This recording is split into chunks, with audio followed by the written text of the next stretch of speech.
Okay, in this lesson I want to show you how to import some data into our Access database. This covers the merit criteria on importing data. The data we're going to import will be data to the customer table.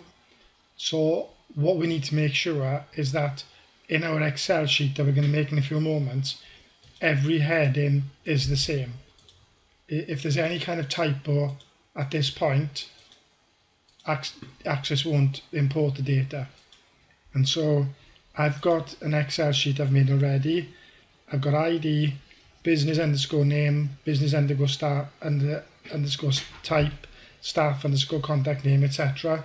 And all these details are there. One thing that you need to do is make sure that this is all text.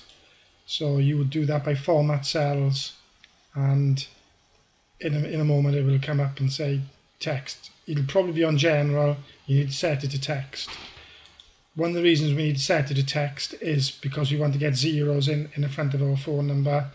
As you know, in Excel, if we try doing it and it isn't text, it gets rid of the zero as you've just seen there.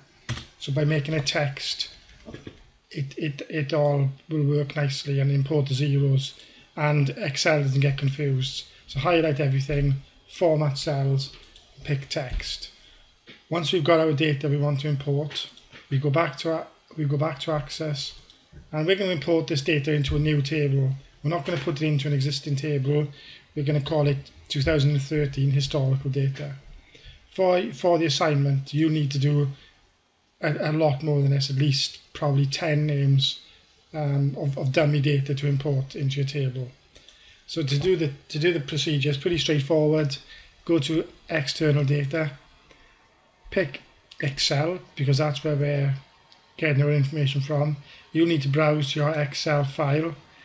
Mine's saved on the desktop. So browse to where your file is and import source data into a new table in the current database. So click OK, and then it'll automatically find my data. There it is, the two names I had earlier. I click Next. One thing you need to do is we don't want to import these top lines. So the first row is the column headings.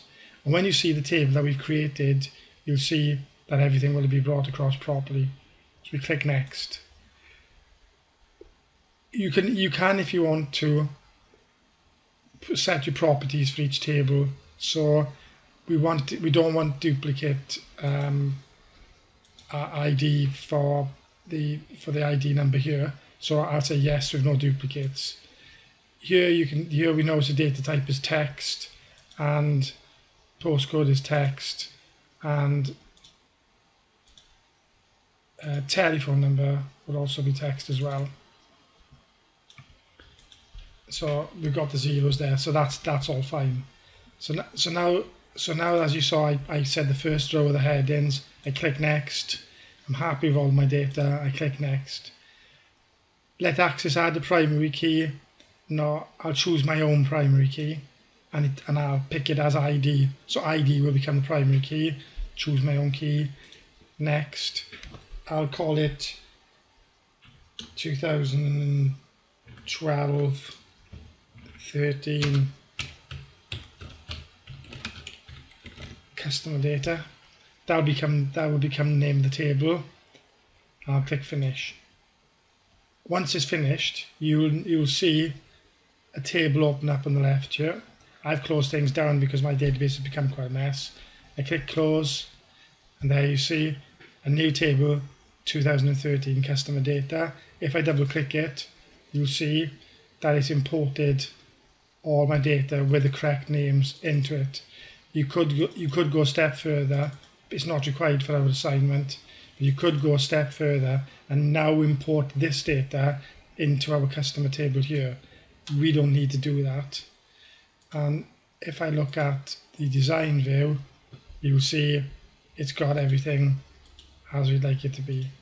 So that's basically the steps for importing data from Access. It's straightforward enough.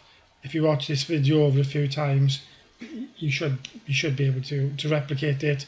What you'll need to do is take screenshots of the process. So take a screenshot showing your Excel sheet, take a screenshot showing the processes that you went through when you imported the data.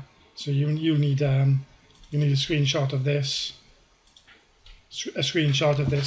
all this will evidence that you need for your merit. And that's pretty much it for the merit video. Thank you very much.